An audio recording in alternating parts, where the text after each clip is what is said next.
अस्सलाम वालेकुम। कैसे हैं आप सब लोग? यकीनन खैर वाफियत से होंगे। और इससे पहले कि हम आज किचन में चलकर देखें कि कौन सी डिश बनने जा रही है, पहले लेफ़्ट साइड पे जो ऑप्शन आ रहा है सब्सक्राइब का, उससे मेरे चैनल को सब्सक्राइब कर लें और फिर चलिए चल के देखते हैं कि हमारे किचन में आज क्या बन रहा है। बिस्मिल्लाहिर्रहमानिर्रहीम। और आज हम बनाने जा रहे हैं कच्चे आम की खट्टी मीठी चटनी।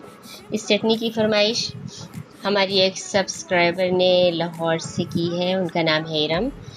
माशाल्लाह खुद भी हाउस वाइफ हैं, उनकी बेटियाँ हैं माशाल्लाह, उनकी लुक आफ्टर करती हैं, फैमिली के साथ रहती हैं और मुझे मशवरे देने वाली एक मुस्तकिल हमारी सब्सक्राइबर है। खट्टी मीठी चटनी के लिए ये मैंने आम लिए हैं और तकरीबन आधा किलो से थोड़ा से ज़्यादा आम है, 3 पाव के करीब है। लेकिन अगर गुठलियाँ निकाल दें तो ये 3 पाव आम तकरीबन आधा किलो से थोड़े से ज़्यादा ही रह जाएंगे। इस खट्टी मीठी चटनी में मेवा भी डलेगा। आप इसको खाने के साथ भी खा सकते हैं, सुबह नाश्ते में पराठे के साथ खाएं। बहुत लजीज होगी और बहुत हेल्दी होगी, यानी बड़ी रिच हेल्दी होगी, बिकॉज इसमें आम है। आम में बहुत कैलोरीज होती हैं, चीनी मेवाजात। तो ये जब खाएंगे तो इससे सिर्फ जायका ही नहीं मिलेगा, इससे ताकत भी मिलेगी। अज्जा देख लीजिए आप कि वो आम के साथ जितना आम था उतनी ही चीनी ली। और छुआरे हैं ये 2-3 तरीके से मैंने काट लिए हैं। इसमें मेवा जो डालना है उसमें से छुआरे, फिर ये रेड चिली फ्लेक्स है, आधा चम्मच है वो, और ये नारियल था, 4 मगज़, और नमक है हस्बे ज़ायका, और कलौंजी 1/2 टी स्पून, और ये सिरका भी ये तकरीबन 3 टेबल स्पून है भरे हुए। और चलते हैं अब कढ़ाई की तरफ। वो गर्म हो चुकी है और हम अपना काम शुरू करते हैं, यानी कि चटनी बनाना शुरू करते हैं। और चटनी बनाने के लिए हमने कढ़ाई को गरम कर लिया है। मैंने आपको पहले बताया कि चूल्हे पे ये चढ़ाई हुई थी, गरम कर लिया है। थोड़ा सा इसमें बस मैं तेल डाल रही हूँ। ऑयल डाल लें, आप मक्खन डाल लें, कोई और चीज़ डालना चाहे, जैतून का तेल डालें, ठीक है। ये कलौंजी इसमें डाल दी। कलौंजी को हम थोड़ी देर इसमें कड़कड़ाएंगे और फिर इसमें दीगर मेवाजात जो है वो शामिल कर देंगे। सौंफ डाल दी मैंने इसमें। सौंफ गालबन शायद मैंने आपको पहले नहीं दिखाई। इसमें लहसुन अदरक भी डलेगा, वो भी शायद वो साइड पे रखा हुआ था तो मैं आपको दिखाना भूल गई। तो ये मैंने 4 मगज़ डाले हैं और बस चम्मच चलाते जाएंगे, इसको हल्का हल्का भूनते जाएंगे। और देखें जैसे ही हमने इसको शुरू किया है अभी, तो इसकी खुशबू, इसकी महक फैलना शुरू हो गई है।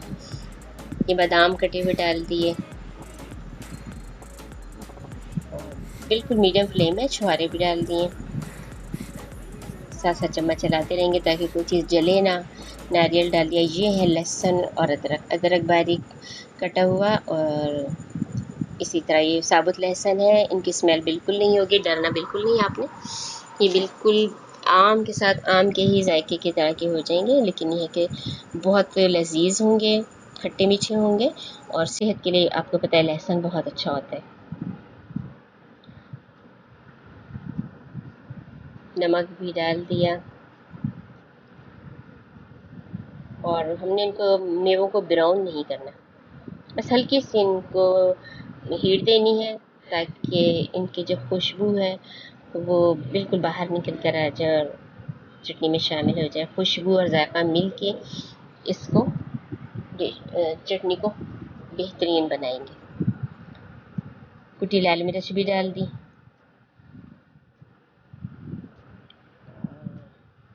अब इसमें फिर पानी डालेंगे। पहले आम डालेंगे, कच्चा आम डालेंगे, फिर पानी डालेंगे। और ये मैं कच्चा आम है डाल रही हूँ। और ये देख रहे हैं जो आप पीले पीली सी आम की जो फाके हैं, तो वो पीली ज़रूर है लेकिन बहुत लजीज है, खट्टी मीठी और सख्त है बिल्कुल, इसीलिए वो मुझे अच्छी लगी और मैंने इसमें उनको शामिल कर दिया।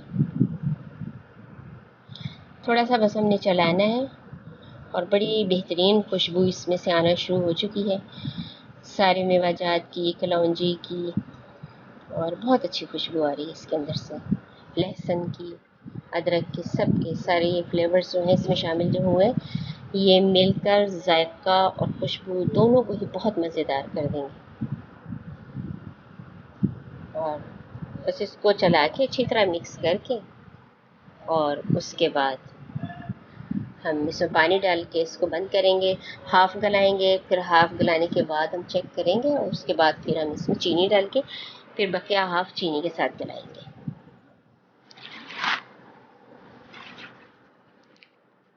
अब इसमें हम पानी डाल देते हैं। ये पानी तकरीबन मैंने इसमें 1.5 गिलास डाला है, क्योंकि ये आम सख्त होते हैं, 10 मिनट तक तो इनको पकना ही है, तो 1.5 गिलास पानी काफ़ी है इनके लिए। आप चाहें तो दरमियान में इसको चख भी सकती हैं, यानी आपको नमक पता चल जाए, क्योंकि नमक हमेशा हस्बे ज़ायक़ा होता है, लाहौरी नमक और हस्बे ज़ायक़ा, ये बहुत ज़रूरी है। अब ये तकरीबन 10 मिनट पकेगी, फिर मैं इसको खोल के चेक करूँगी कि किस कंडीशन में ये है। फिर अब मैंने आपकी फरमाइश पूरी कर दी, और आपकी नेक्स्ट फरमाइश भी जल्दी पूरी होने जा रही है। ये देखें, 1.5 गिलास पानी, ये 7-8 मिनट बाद ही मैं चेक कर रही हूँ, तो ये पानी इसमें जज़्ब भी हो गया है और जल के भी हीट के साथ खुश्क हो गया है। बहुत ज़बरदस्त गर्म है, बहुत ज़बरदस्त। अभी इसमें कसर है, और ये कसर हमने रखनी थी, क्योंकि बकिया ये पकेगी चीनी के साथ। फिर भी देखें, चम्मच के साथ आसानी से टूट गई। अब हम इसमें चीनी डाल देंगे, और फिर इसमें पानी शामिल करेंगे। सिरका भी डाल दिया, सिरका भी, और सिरका और पानी डाल के, सिरका वैसे ज़्यादा नहीं डालना, क्योंकि हमने इसे खट्टा नहीं बनाना बहुत, ये ऑलरेडी आम खट्टे ही होते हैं, कच्चे आम। तो लेकिन ये भी खूब बड़ा अच्छा सा शीरा बन रहा है।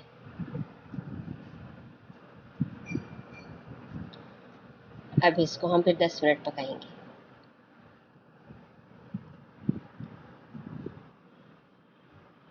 दस मिनट बाद देखें, ज़बरदस्त, शक्ल भी ज़बरदस्त, खुशबू भी ज़बरदस्त, और चखने में भी बहुत अच्छी होगी। चीनी को बस हमने गैस कर लेना है कि इसमें हल्का सा तार बन जाए। ये तार बन गया है तो बस काफ़ी है। इसको बस थोड़ा सा मैंने दम देना है, और ये तकरीबन मुकम्मल है, बिल्कुल मुकम्मल है। और इतना मज़ेदार इसका जायका है, इतना लजीज खट्टा मीठा कि बहुत ही अच्छा।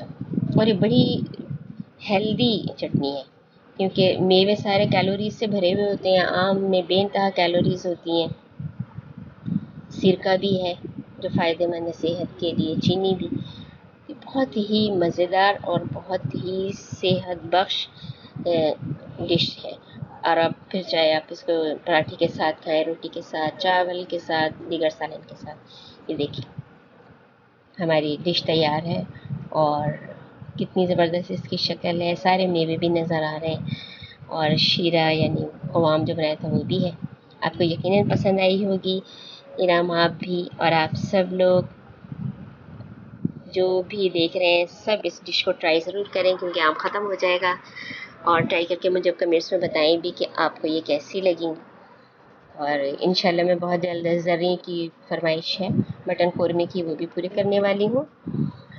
और आपकी रम की आपकी एक और फरमाइश भी है गरम मसाले की, वो भी इंशाल्लाह बहुत पूरी होगी।